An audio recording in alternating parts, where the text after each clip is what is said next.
Now, as many of you know, Dutch farmers are pushing back against what they see as the Great Reset and climate communism being forced upon them. The Dutch government has passed radically draconian measures mandating that farmers cut agricultural production by as much as 30%. And this is necessary, according to our governing elite there, to combat the supposedly excessive nitrogen levels that the Netherlands produces every year due to its agricultural industry. But that's not how the farmers are interpreting what's happening. Eva Vlaardingerbroek, a Dutch lawyer, was recently on Tucker Carlson's show, and here's how she explained the concerns of the farmers. What exactly is this about, and what do you think that it means?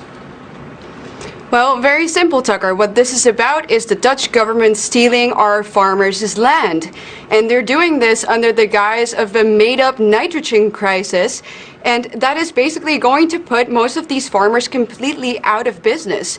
And thankfully, the Dutch farmers aren't having it. So they're going out on the streets, they're blocking distribution centers, they've blocked the high roads, they are fighting back. And they're right to do so. This is their life's work. They're really at their wits' end. They're devastated by what the government is doing. And, well, it's very clear that the government is not doing this because of a nitrogen crisis. They're doing this because they want these farmers' land and they want it to house new immigrants. They also want it because the farmers are obviously standing in their way of the Great Reset plans that they have for us. So, yeah, farmers are hardworking, God-fearing, and especially self-sufficient people that are just standing in the way of their globalist agenda. And it's driving...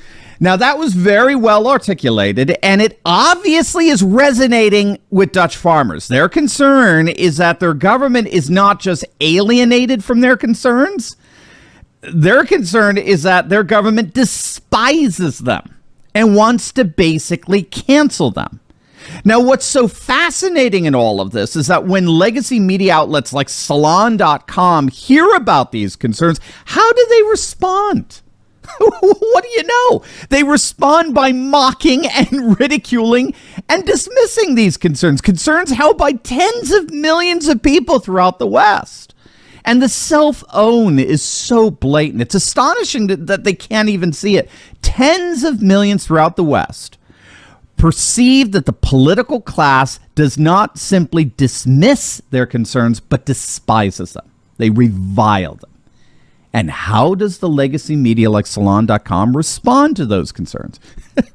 by dismissing and despising and reviling them.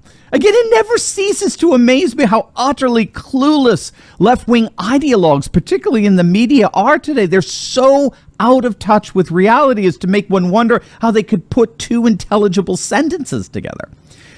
Because the flag still stands for freedom, and they can't take that